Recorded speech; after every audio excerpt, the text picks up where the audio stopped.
Guys nuclear chemistry में हमने alpha emission पढ़ लिया, बीटा एमिशन पढ़ लिया, गामा एमिशन पढ़ लिया। गामा एमिशन कब होता है बच्चों? लेफ्ट ओवर एनर्जी को निकालने के लिए। हाँ, लेफ्ट ओवर एनर्जी को निकालने के लिए। पॉजिट्रॉन एमिशन पढ़ लिया, के कैप्चर पढ़ लिया। हाँ सर। हाँ है ना बच्चों, ये सारा हमने पढ़ लिया। तो अब चलते हैं आगे। आगे हमारा क्या है गाइस? आगे है हमारा न्यूक्लियर स्टेबिलिटी। न्यूक्लियर स्टेबिलिटी क्या है बच्चों? न्यूक्लियर स्टेबिलिटी और उसका relation with N/P ratio, neutron to proton ratio बच्चों। Nuclear stability and N/P ratio, neutron to proton ratio. देखा क्या गया कि nuclei of atoms are stable. कौन से nuclei are stable? Having N/P ratio in range of 1 to 1.5, 1 to 1.5। मतलब neutron to proton ratio 1 से लेके 1.5 के बीच में है। जो तुम्हारे न्यूक्लियस है जिनमें ये ratio neutron to proton ratio 1 से 1.5 के बीच में है, those nuclei are stable. Clear है बच्चों? तो मैं एक काम करता हूं, एक ग्राफ में समझाता हूं, बेटर फील आएगी। एक ग्राफ में समझाता हूं, बेटर फील आएगी। कब बनाता हूं इसका? यहां पे हो गए न्यूट्रॉन, यहां पे हो गए प्रोटॉन।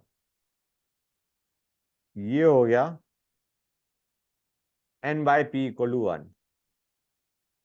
ओके, तो देखा क्या गया बच्चों? देखा ये गया कि कर्व कुछ इस तरीके से गया।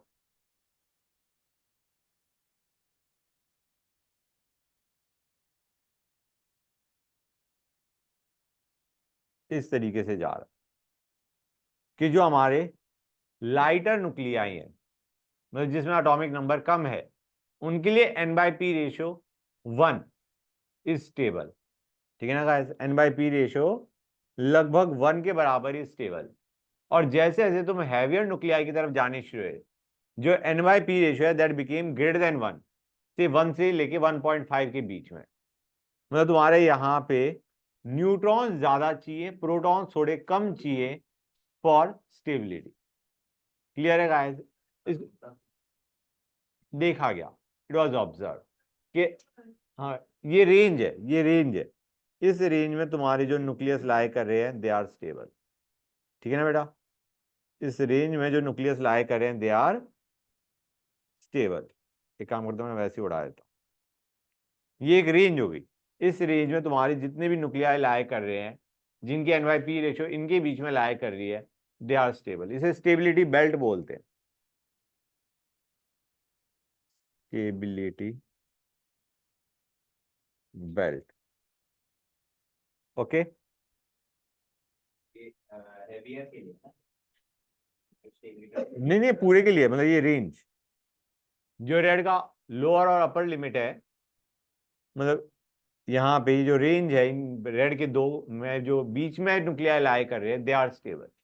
इससे नीचे वाले भी अनस्टेबल है, इससे ऊपर वाले भी अनस्टेबल है। Both of them are unstable. ये हमारी स्टेबिलिटी बेल्ट हो गई गाइस। क्लियर है या नहीं बच्चों? इसको स्टेबिलिटी बेल्ट बोलते हैं या जोन ऑफ स्टेबिलिटी भी बोलते हैं। Okay guys? और जो nuclei nuclei lying outside this zone, nuclei lying outside this zone are radioactive and unstable in nature। Clear है बच्चों? कोई डाउट यहां तक? क्लियर हो गया गाइस? दोनों में ही अनस्टेबिलिटी आएगी। N/P रेशियो नीचे जाए या ऊपर जाए इस बेल्ट के, दोनों में ही इंस्टेबिलिटी आएगी। तो दो केस बनते हैं, cases. Case 1, N/P ratio is higher than required।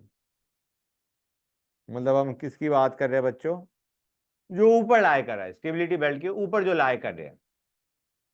तो ये क्या चाहेंगे, ये चाहेंगे कि हम स्टेबिलिटी बेल्ट के अंदर आ जाए, है ना बच्चों। ये हमारे ऊपर वाले हो गए, lying about the stability belt. इनमें जो NYP ratio that is higher than required, तो हम क्या चाह रहे हैं भाई, NYP रेशियो कम हो जाए, न्यूट्रॉन्स कम हो जाए और प्रोटॉन्स बढ़ जाए। ये कब होता है गाइस, बीटा एमिशन में होता है। It happens in beta emission बच्चों।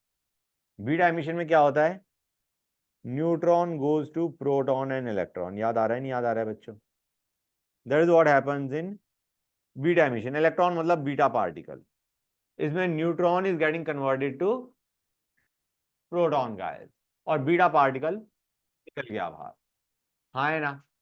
न्यूट्रॉन प्रोटॉन में गया और beta particle electron is emitted out.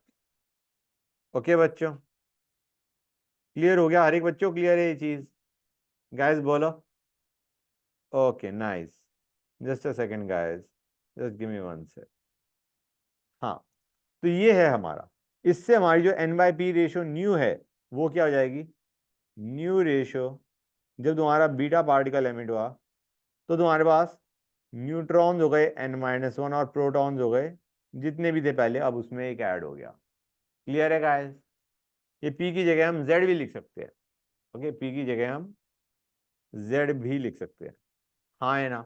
यहाँ पे प्रोटॉन्स के बजाय you can also write Z। Okay, clear हो गई ये चीज। ये होता है जब NYP ratio is higher than required. Case 2 पे आते हैं। NYP ratio is lower than required. In that case क्या होगा बच्चों, हम कहेंगे, अब हम करेंगे, अभी हमने क्या किया था बच्चों, we did beta emission, right, beta emission करते थे। यहां पे हम करेंगे बीटा प्लस एमिशन, या इवन तुम्हारा के कैप्चर भी चल जाएगा। बीटा प्लस एमिशन में हमें क्या करना है भाई, लोअर है, हमें NYP रेशियो बढ़ानी है, हमें न्यूट्रॉन्स बढ़ाने हैं, प्रोटॉन्स कम करने हैं। तो एक काम करते हैं, let us do beta plus emission. Beta plus emission कब होता है, जब proton gets converted to neutron and positron is emitted. Clear है गाइस, समझ में आ गया। हमें क्या करना था, N बढ़ाना था, P डिक्रीज करना था। This is what you do, this was your beta plus emission. K capture में क्या होता है, proton plus electron gives neutron, it accepts the electron from the K shell and it gives neutron बेटा। समझ में आया या नहीं आया, क्लियर हो गया। तो इन दोनों में ही जो NYP रेशियो है वो कहां पहुंच जाएगी, न्यूट्रॉन बढ़ गए, प्रोटॉन एक कम हो गया। क्लियर है यहां तक, कोई डाउट किसी बच्चे को, गुड। अब अल्फा इमिशन कब होता है, केस 3 लिख देता हूं। ये होता है if atomic number is greater than 82। इसमें क्या हो रहा है, प्रोटॉन प्रोटॉन रिपल्शन काफी ज्यादा है, प्रोटॉन प्रोटॉन रिपल्शन काफी ज्यादा है, लीडिंग टू इंस्टेबिलिटी। हमारा एक एम है प्रोटॉन्स क्या हो जाए, कम हो जाए। क्लियर है guys, it is resulting in repulsion not stable. तो हम प्रोटॉन्स कम करना चाह रहे हैं, तो इसमें हम क्या करते हैं गाइस, अल्फा इमिशन यहां पे होता है, इसमें होता है alpha emission. Alpha emission takes place in this.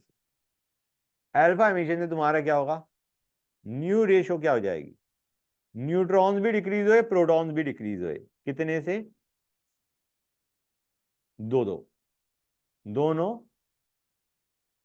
दो दो कम हो गए।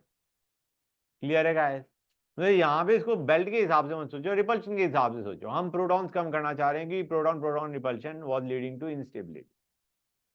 क्लियर हुआ है नहीं हुआ बच्चों, हाँ बेटा। हाँ, उसमें भी तुम्हारा कम हो जाता है, लेकिन आइडिया अल्फा एमिशन के साथ साथ तुम्हारा दूसरे एमिशन भी होते हैं, वो भी हो सकता है। लेकिन अल्फा इमिशन इसी केस में होता है जिसमें तुम्हारा एटॉमिक नंबर काफी ज्यादा है, to decrease the number of proton. Clear हुआ है नहीं हुआ बच्चों? There is reduction in pp, reduction in pp repulsion. Okay guys. अच्छा एक चीज मैं और बता दूं, देखा क्या गया, nuclides having odd number of protons and odd number of neutrons are unstable. Unstable मतलब radioactive. Simple terms, unstable means radioactive. Clear हुआ या नहीं हुआ गाइस? इज दिस क्लियर और नॉट, जो मैंने अभी बताया है? बच्चों हो गया क्लियर? I hope so. अब आते हैं rate of radio active disintegration. मैंने तुम्हें बताया था guys, this is a first order reaction, हाँ है ना बच्चों? ए गिविंग बी मान के चलो, A is the parent nucleus, B is the daughter nucleus. Okay guys, N nought are number of atoms of A initially, n is number of atoms at time t, number of atoms of A at time t, of A at time t। तुम्हारा क्या बन जाएगा बच्चों? Will have minus dn by dt is directly proportional to n। ये हमारा rate of reaction is directly proportional to number of atoms at time t। ठीक है ना गाइस? जिसको अगर हम इक्वेट करें तो ये हमारा बनता है kn। ये हमारा क्या हो गया? रेट कांस्टेंट, जिसको हम बोलते हैं डीके कांस्टेंट या डिसइंटीग्रेशन कांस्टेंट। ये हमने पढ़ा था, हाँ है ना बच्चों? When we are discussing kinetics we discuss that decay constant या डिसइंटीग्रेशन कांस्टेंट। बच्चों क्लियर है गाइस? कोई डाउट यहाँ तक? यहाँ से हमारा फॉर्मूला भी आता है N T, N at time T is equal to N naught e raise to power minus K T. याद आ रहा है नहीं याद आ रहा है बच्चों? फर्स्ट ऑर्डर का। अब एक्टिविटी पे आते हैं। There is something known as activity. Activity is basically rate of disintegration. Rate of disintegration या हम क्या बोलेंगे? रेट ऑफ रिएक्शन, हाँ है ना बच्चों? एक्टिविटी इनिशियली क्या हो जाएगा? It will be K N naught. Activity at time T क्या हो जाएगा? के एन टी, हाँ है ना बच्चों? क्लियर हुई ये चीज या नहीं हुई? बोलो बच्चों, क्लियर हो गया हर एक बच्चे को? ये तुम रिलेट कर सकते हो। This is basically rate of disintegration is activity. Clear हो गया नहीं हो गया बच्चों? तो activity initially is K N naught, activity at time T is K N T. तो एक तरीके हम ये भी लिख सकते हैं A T is equal to A naught e raise to power minus K T. एक काम करो, दोनों तरफ के से मल्टीप्लाई कर दो, ये एक्सप्रेशन बनेगा। समझ में आया नहीं आया? क्लियर है गाइस? एक्टिविटी समझ आ गया, नंबर ऑफ डिसइंटीग्रेशंस पर सेकंड। ओके गाइस, क्लियर हो गया? किसी बच्चों को डाउट यहाँ तक? कोई डाउट नहीं होना, जिसके अंदर सारे फॉर्मूले हमारे वैलिड हैं, जो हमारे किसके थे गाइस? फर्स्ट ऑर्डर के। एक चीज मैंने एवरेज लाइफ बताई थी तुम्हें guys, we discuss something known as average life. A T is equal to, sorry A T के बजाय एन टी लिखो, N T is equal to N nought by E. जब ये हो जाएगा, इसके लिए जो टाइम लगेगा उसे क्या बोलते हैं बच्चों? इसके लिए जो टाइम लगेगा उसे क्या बोलते हैं? Average life. तो यहां से तुम देख सकते हो यहां से टी एवरेज क्या निकल के आएगा बच्चों? हमें बताया के T average will be equal to L N N naught by N T. हाँ है ना बच्चों? क्लियर है गाइस? इसको यहाँ पे डालो, एल एन ई आ जाएगा। L N E is basically 1। तो T average, average life is known as, it is basically 1/k। हाँ या ना? क्लियर हुआ है नहीं हुआ बच्चों? क्लियर हो गया? Average life is this. कोई डाउट किसी बच्चे को यहां तक? इसको इससे भी डिनोट करते हैं, इससे भी डिनोट करते हैं। तो गाइज ये तुम्हारा, अगर हाफ लाइफ हमें दे रखी है तो एवरेज लाइफ निकाल सकते हो नहीं निकाल सकते हो? हाफ लाइफ क्या था हमारा? ln2/k। यहाँ पे बेसिकली तुम इसमें ln2 से करोगे सॉल्व तो ये आ जाएगा 1.44 टी हाफ। क्लियर है guys? You can relate. T average is 1/k, T half life is ln2/k। हाँ है ना बच्चों? तो बेसिकली यहाँ पे ln2 से डिवाइड कर दो तो तुम्हारा ये एक्सप्रेशन बनेगा 1.44 times T half is T average का है। कोई डाउट किसी बच्चे को यहां तक? यार एक चीज मैं बता दूं, एंडीज एन नॉट बाई ई कर दिया हमने, इसका मतलब क्या है गाइस? 1/e कितना होता है? It is 36.7%, 36.79%। मतलब इतना परसेंट इज लेफ्ट गाइस। समझ आ रहा है नहीं आ रहा है बच्चों? इतना इज लेफ्ट। ठीक है ना गाइस? कोई डाउट यहां तक? N T N nought by E है, N nought by E, E की वैल्यू 2.71 जब डालोगे तो this is the amount that is left, this is N T guys. अगर 100 हमारा टोटल था तो 36.79 इज लेफ्ट। तुम्हारा रिएक्ट कितना कर चुका है? Right, 63.21% is decade.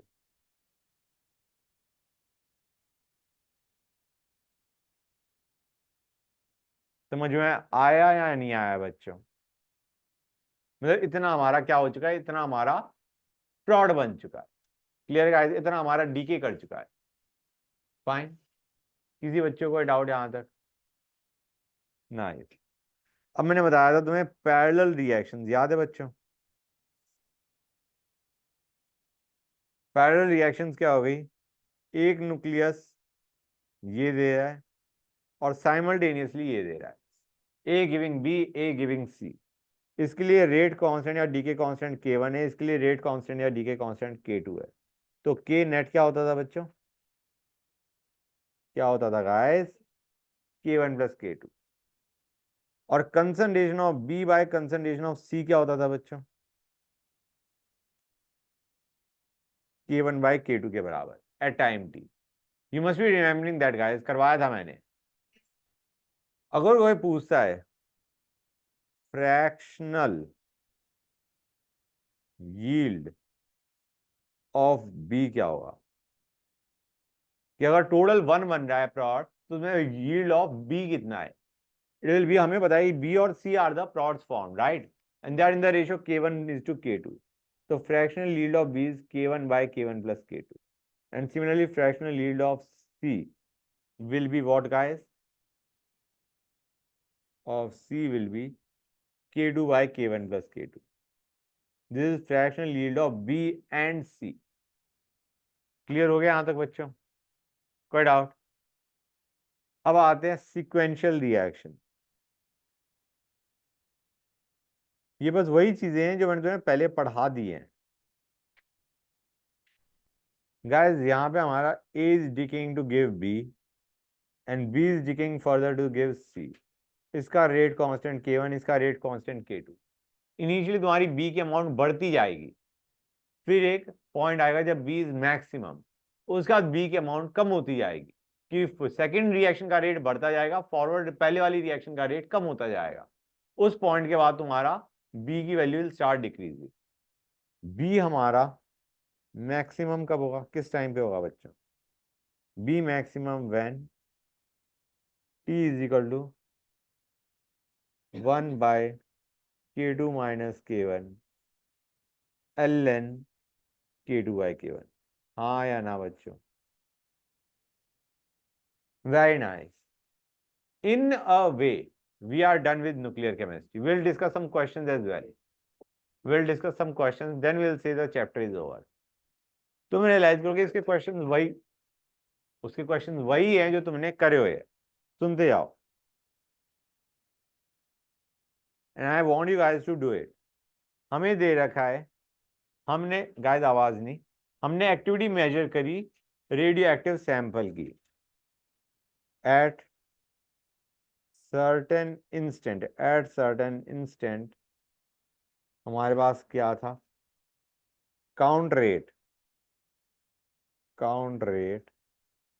was 400 counters पर मिनट. अभी बच्चे कहेंगे सर ये हो क्या रहा है.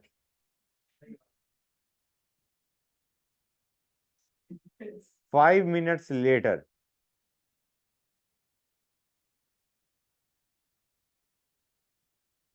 count rate was 200 counters per minute.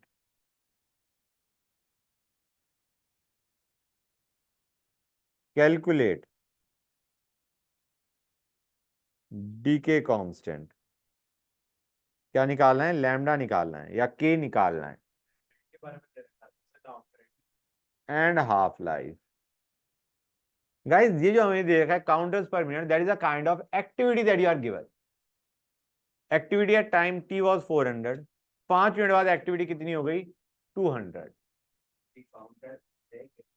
Doesn't matter, it is kind of, देखो यूनिट्स होती है एक्टिविटी की, it doesn't matter to you. All you have to remember is this is activity of a radioactive decay. ठीक है बच्चों, clear है guys. तो हमारा 400 से 200 जा रहा है 5 मिनट के अंदर. यार यहाँ से हम डायरेक्टली कह सकते हैं, ज्यादा मेहनत करने की कोई जरूरत नहीं. We don't even have to use ln, हमें ये यूज करने की भी जरूरत नहीं है. ln a0 by at equal to kt. Activity दे रखी है, ये करा जा सकता था. 400 बाय 200 इक्वल टू kt. हाँ है ना बच्चों. टी हमारा कितना है यहाँ पे 5 मिनट्स. अच्छा एक चीज याद रखना गाइस, यहाँ पे जो ए नॉट है हम मान के चल रहे हैं 5 मिनट पहले वाला ए नॉट है. सही पूछा जाए तो हमें इनिशियल नहीं दे रखा, हमें टाइम t1 पे दे रखा है, टाइम t2 पे दे रखा है. हाँ है ना बच्चों, ये चीज याद है. यू रिमेंबर द फॉर्मूला जो मैं बता था, हमें एक्टिविटी या टाइम t1 दे रखा है, एक्टिविटी या टाइम t2 दे रखा है और रेट कांस्टेंट पूछा गया है. तो यहाँ पे जो t होता है वो t2 माइनस t1 होता है. तो आइडिया वही रहा कि उसमें a को क्या मान लो बच्चों, इनिशियल, जो पहले वाला टाइम है उसे इनिशियल मान लो. तो यहाँ पे तुम्हारा k आ जाएगा, नहीं आ जाएगा. लेकिन इतनी मेहनत हमें करने की भी जरूरत नहीं है क्योंकि हमारा एक्टिविटी आधी हो रही है. मतलब ये जो टी है ये हमारा क्या है, टी हाफ है. तो your T half is 5 minutes और के निकालना है, तो के तुम निकाल लोगे as ln2 by T half.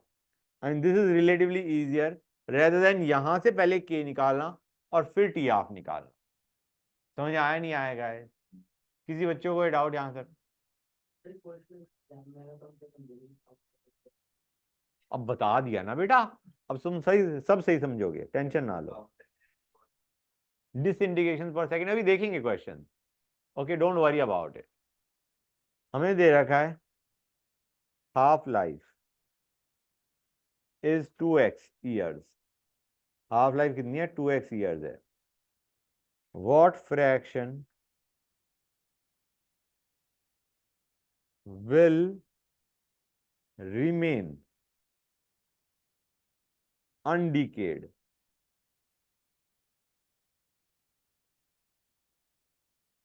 After x years. Guys मुझे ये बता दो इसमें पूछा क्या गया है क्वेश्चन में. Fraction undecayed is what?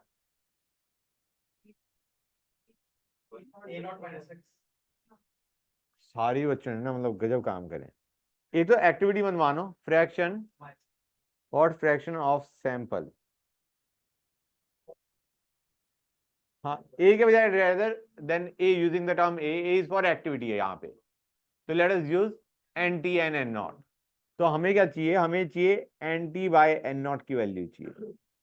हाँ या ना? फ्रैक्शन पूछा गया है ना guys.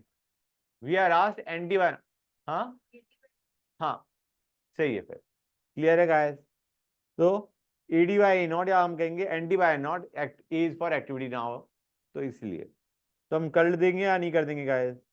L N N naught by N T will be equal to K आ गया हमारा L N two by T half into T. कर लोगे नहीं कर लोगे गाइस, टफ नहीं है, इस टू को पावर में लेके जाओ, क्या आ जाएगा बच्चों, रूट टू आ जाएगा, नहीं आ जाएगा, it is 1/2 L N two, फिर टू रेज की पावर 1/2 आ जाएगा, नहीं आ जाएगा, और फिर दोनों तरफ से एल एन हटा दो, ये बेसिकली रूट टू आएगा, N naught by N T क्या आएगा, रूट टू, तो एन टी बाय नॉट क्या आएगा बच्चों, 1/√2, that is going to give you the answer. Clear हुआ या नहीं हुआ बच्चों, तुम्हारी समझ आ गया बेटा, वेरी गुड। हाँ बेटा, तुम रियलाइज करो कि इसके क्वेश्चन सिंपल ही आ रहे हैं, मेजरली तुम्हारे सिंपल होंगे। ओके गाइस, एक और क्वेश्चन लेते हैं, ये तुम्हारे एक्चुअली क्वेश्चन से ही पूछा जाए, जा रहा question of kinetics rather than nuclear. हम कहेंगे after 96 years 1/8 of original amount remains।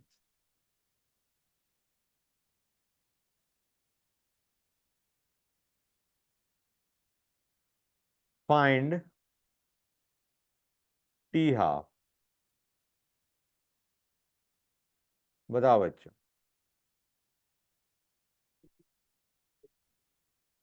Very nice, 3T half basically, 1/8 का मतलब क्या हो गया, 1/8 इज 1/2 रेज की पावर n, n कितना आ गया बच्चे यहाँ पे, बेटा प्लीज, n की वैल्यू क्या आ गई, 3, मतलब 3T हाफ लगे हैं, हाँ है ना बच्चों, हमें दिख रहा है कि 1/8 इज अ, मतलब it can be written as 1/2 raise की पावर n। यहाँ पे जो 3 बता रहा है, क्या बता रहा है, 3 हाफ लाइफ लगी है, और हमें बता रखा है 3 हाफ लाइफ की वैल्यू कितनी है guys, 96। You can get your answer बच्चों। दूसरा तरीका क्या होता करने का, हाँ बेटा बोलो, ये लो बेटा, डू इट। हाँ मैं क्या कह रहा था बच्चों, इसको दूसरे तरीके से भी किया जा सकता था, क्या guys, L N N naught by N T को क्या लिख दे, 1/8 एन नॉट, हाँ या ना बच्चों, will be equal to what guys, K into T, यहां से के निकालो और फिर टी हाफ को कर दो एल एन टू बाय के।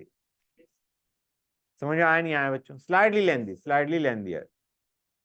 ओके गाइस, क्लियर हो गया हर एक बच्चे को, nice.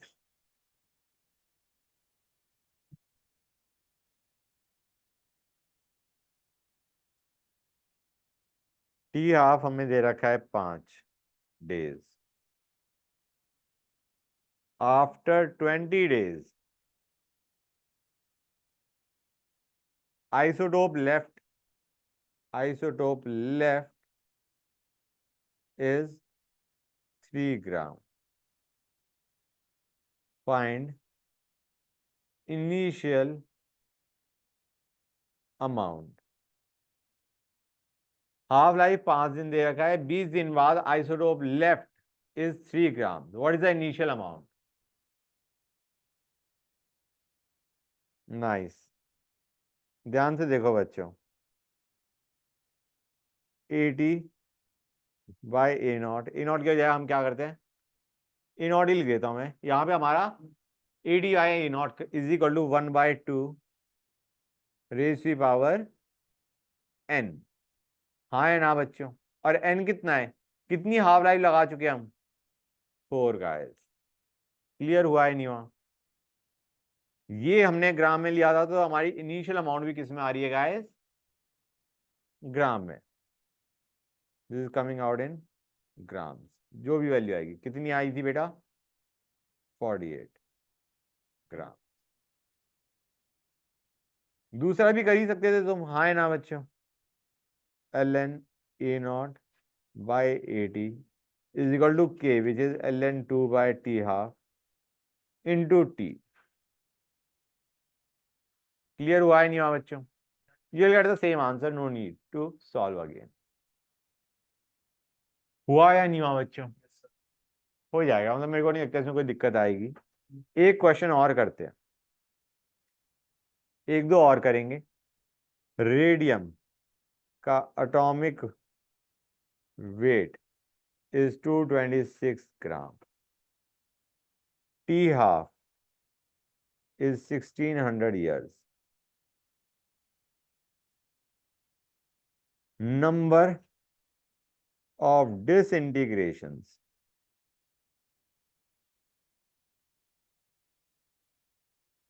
per second from 1 gram is। अब ये क्या पूछ लिया गाइस? नंबर ऑफ डिसइंटीग्रेशन का मतलब है एक तरीके एक्टिविटी पूछ लिया, ठीक है ना गाइस? क्या पूछा गया है बच्चों हमें? एक्टिविटी। तो हम क्या करेंगे गाइस? एक्टिविटी को हम क्या लिख सकते हैं? के एन। के हमें पता है, कैसे पता है गाइस बताओ मुझे? के हमें टी आर से पता है। अब हमें बेसिकली चाहिए number of particles at time T, number of particles at time T बच्चों। के को मैं लिख दूं 1 बाय सॉरी ln 2 बाय 1600।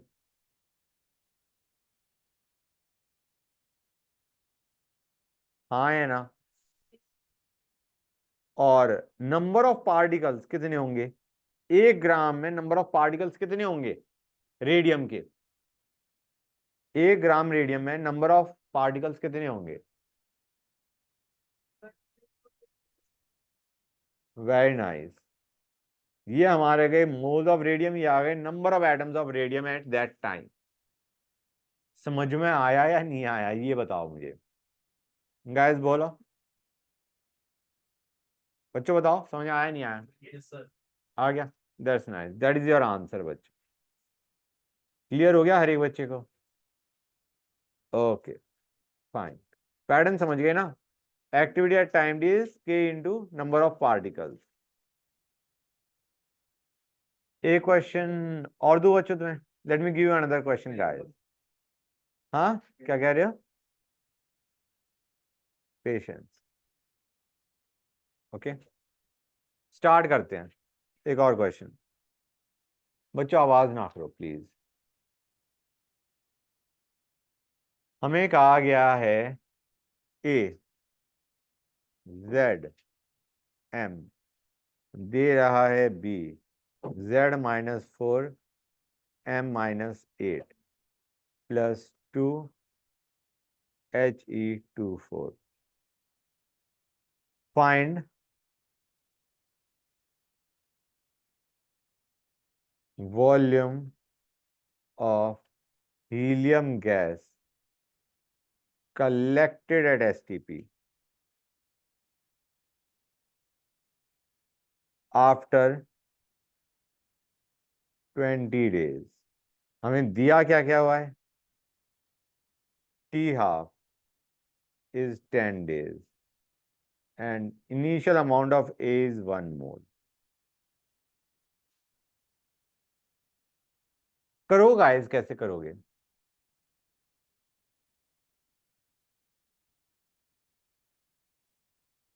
बच्चों बताओ।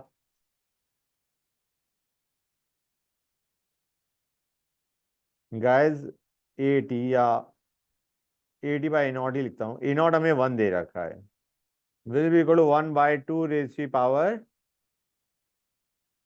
2, 1 बाय 4। हाँ है ना बच्चों? मतलब हमारे पास अब मोल्स फाइनली ए के कितने बचे हैं? ए के मोल्स कितने बचे हैं? 1 बाय 4। पहले थे 1, रिएक्ट कितना कर गया? 3/4। मतलब तुम रियलाइज कर रहे हो या नहीं कर रहे हो? A giving B plus 2 alpha particles, getting the idea और नॉट बच्चों? 2 हीलियम दे रहा है ये। रियलाइज यहाँ पे 1 माइनस एक्स है, ये 2x है, और यहाँ पे हमें x की वैल्यू 1 माइनस एक्स की वैल्यू कितनी दे रखी है बच्चों? 1/4। तुम्हारा x कितना होगा बच्चों? x is 3/4। और हीलियम कितना बनेगा? 6/4 या 3/2। These are the moles of helium form. सब कुछ मोल में चल रहा था। मोल्स ऑफ हीलियम फॉर्म हमें पूछा गया है at STP. This is going to be your answer बच्चों। समझ आया नहीं आया गाइस? ये कितने बच्चों को क्लियर है? हर एक को क्लियर है? नाइस। ऑनलाइन वाले बच्चों बोल दो भाई, बोल दो कि सर समझ में आ गया। आया यस समझ में सर। या नहीं आया? एक और क्वेश्चन करते हैं guys. It is a nice question, tough question, pay attention. एक रॉक है, एक मिनट रुक जाओ। एक रॉक का सैंपल है हमारे पास, contains equal amount of lead and uranium. Okay, T half of uranium हमें दे रखा है एज 4.5 इंटू 10⁻⁹ years, कुछ ज्यादा ही है। What is the age of rock? What is age of rock? Rock के सैंपल में इक्वल अमाउंट ऑफ लेड और यूरेनियम है। हम मान के चल रहे हैं कि इनिशियली लेड नहीं था। जो भी लेड बना रॉक के अंदर, जो मिला, वो किससे आ रहा है? यूरेनियम से। समझ आ रहा है नहीं आ रहा है बच्चा? यूरेनियम गिविंग लेड है हमारे पास। क्या है? Uranium giving lead. और एक और चीज मैं मान के चल रहा हूं, एक यूरेनियम से एक ही लेड बन रहा होगा, मतलब बैलेंसिंग में मैं मान के चल रहा हूं एक ही है। क्लियर है गाइस? गुड। हम क्या कहेंगे, इन दोनों की इक्वल अमाउंट है, ठीक है ना गाइस? यार हमारा फॉर्मूला तो ये लगना चाहिए, ln A0/A = KT या N0/N = KT। हाँ है ना बच्चों? फॉर्मूला क्या लगना चाहिए? ln N0/N = KT। यहां पे मैं एक काम करूं, क्योंकि हमें रेशो लेनी है, क्या मैं मान लूं कि एट टाइम t दोनों की अमाउंट बराबर है? ये तो हमें दे रखा है क्वेश्चन में, हाँ है ना? उस अमाउंट को 1/1 मान लूं। ये अमाउंट, एक और चीज गाइस, ये अमाउंट मैं किस में मान के चल रहा हूं? इन मास, इन ग्राम्स। तो मैंने आर्बिट्रेरली क्या मान लिया, यूरेनियम का 1 ग्राम है, लेड का 1 ग्राम है एट दैट टाइम, ठीक है ना गाइस? जब रॉक का सैंपल उठाया तो दोनों का मास कितना है, लेड का और यूरेनियम का कितना है बच्चों? 1 ग्राम। ओके गाइस, हमें दे भी रखा है कि रॉक सैंपल में इक्वल अमाउंट है। कोई डाउट यहां तक? अब N0 क्या होगा, Nt क्या होगा? N0 are the number of particles at, N0 हो गया है time t = 0, Nt is at the time जब हमने सैंपल को ऑब्जर्व किया। कोई डाउट यहां तक किसी बच्चे को? तो क्या मैं Nt को लिख सकता हूं सिंपली 1 मोल लेता हूं, यहां पे क्या लेता हूं, rather than using number of particle let me use moles. तो 1 / atomic mass of uranium seems correct. बताओ बच्चों, ये है ना? This is at time t, this is at the time when we found that rock sample. At t = 0 भी हमने निकाला नहीं है, हमें नहीं पता क्या है t = 0 पे कितना था यूरेनियम, अभी हमने नहीं निकाला। एट टाइम t, ठीक है ना गाइस? एट टाइम t हमारा यूरेनियम का मोल कितने हैं बेटा? इतने हैं या नहीं? क्लियर हुआ है नहीं हुआ guys? These are the grams of uranium and lead. तो मोल एटम्स ऑफ यूरेनियम कितने होंगे? इतने होंगे। अब चेक करते हैं इनिशियल यूरेनियम कितना रहा होगा। हम कहेंगे, ध्यान से देखते हो गाइस, इतना तो ऑलरेडी प्रेजेंट है। लेट अस सी, इतना लेड बनाने के लिए कितना यूरेनियम चाहिए होगा? कितना चाहिए होगा बच्चों? Try to understand. 1 gram uranium already present है, मतलब एक तरीके में कहता हूं 1 / एटॉमिक मास ऑफ यूरेनियम, इतने मोल यूरेनियम तो ऑलरेडी है ना बच्चों? This is at time t। देखते हैं लेड जितना बना उसके लिए कितना यूरेनियम रहा होगा। क्या मैं लिख सकता हूं 1 / एटॉमिक मास ऑफ लेड? ये क्या देगा बच्चों? 1 / एटॉमिक मास ऑफ Pb, ये क्या दे रहा है? Moles of lead. अब इतने मोल लेड बनाने के लिए कितना मोल यूरेनियम चाहिए? एक के लिए एक चाहिए होता है, नहीं चाहिए होता है? 1 लेड रिक्वायर्स 1 यूरेनियम। हमारा इतना मोल लेड बना, उसके लिए यूरेनियम कितना चाहिए रहा होगा? इतना ही चाहिए रहा होगा, मतलब इंटू 1 कर दो लेटर से। समझ आ रहा है नहीं आ रहा है? This is the uranium which reacted to give lead, which decayed to give lead rather. This is the uranium which decayed to give lead, and this is the uranium left at time t. इन दोनों को add कर दिया, this will give us the uranium initially. हाँ या ना बच्चों? Clear हुई ये चीज या नहीं हुई जो मैंने भी बोला है? हाँ बेटा बोलो। एन से मल्टीप्लाई करना चाहिए, रेशो ले लेंगे, एन कट जाएगा दोनों में। मतलब यहाँ पे तुम नंबर ऑफ पार्टिकल भी ले सकते हो, मोल भी ले सकते हो, ग्राम भी ले सकते हो, मैंने मोल उठा लिया। अदरवाइज हमें इन दोनों को एन से मल्टीप्लाई करना चाहिए था। These are the number of particles of uranium at time t, and this is giving us number of particles of uranium initially in the rock. Got it or not guys? ये चीज समझ में आई नहीं आई जो मैंने अभी बोली है? क्लियर हो गया? अभी जो मैं काम की चीज बताना चाह रहा था वो ये बताना चाह रहा था तुम्हें, ये जो 1 ग्राम ऑफ लेड है, इससे हमने निकाले मोल्स ऑफ लेड। ठीक है ना गाइस? इतनी मोल लेड हमारा बना, उसके लिए हमने देखा कितना मोल यूरेनियम रिएक्ट करा होगा। तो रिएक्ट कितना किया, इंटू 1 कर दो। हाँ है ना? सो एन नॉट और एन टी समझ में आया नहीं आया जो मैंने अभी बोला है? क्लियर है? अब हम फॉर्मूले में डाल देंगे L N 1 by atomic mass of uranium plus 1 by atomic mass of lead by 1 by atomic mass of uranium will be equal to k, जिसके लिए हमें टी ऑफ दे रखा है 5 है ना, इंटू टी। यहां से आ जाएगा half life of the, sorry time for, मतलब रॉक में हम इनिशियली जो यूरेनियम था, अब उसके कितने दिनों बाद यूरेनियम और लेड की अमाउंट सेम हो गई है। क्लियर हुआ है नहीं हुआ है? This will tell us the age of rock, this T will tell us the age of rock. इसमें तुम एक चीज इजीली अंडरस्टैंड कर रहे हो कि हम मान के चल रहे हैं इनिशियली लेड नहीं था। क्लियर है गाइस? ये समझ में आया नहीं आया जो मैंने भी एक्सप्रेशन लिखा है? हाँ बेटा, टेक योर टाइम। अब इसीलिए मैं कह रहा था कि तुम 1 ग्राम की बजाय अगर ए नॉट भी मानते, ए नॉट ग्राम या ए ग्राम, तो ए हमारा इन एनी केस तीनों में कट रहा होता। समझ आ रहा है नहीं आ रहा है बच्चों? जब रेशियो ही लेनी है तो तुम ए क्यू एक और वेरिएबल उठा रहे हो। इनिशियली तुम्हारा जो भी अमाउंट है वो हमने निकाल लिया 1 से, एंड वाई टेक ए जब तुम्हारा 1 से काम चल रहा है। क्लियर हुआ है नहीं हुआ बच्चों ये चीज? क्या एटॉमिक मास ऑफ लेड और यूरेनियम? हाँ दे रखा होगा, उसके बिना तुम नहीं कर पाओगे, वो तो तुम्हें दिया होना चाहिए। हमने मान लिया कि टी इक्वल टू 0 पे यूरेनियम बन रहा था। नहीं, टी इक्वल 0 पे नहीं, T equal to T time पे जब तुमने रॉक उठाया उस वक्त तुम्हारे पास 1 ग्राम यूरेनियम था, 1 ग्राम लेड था।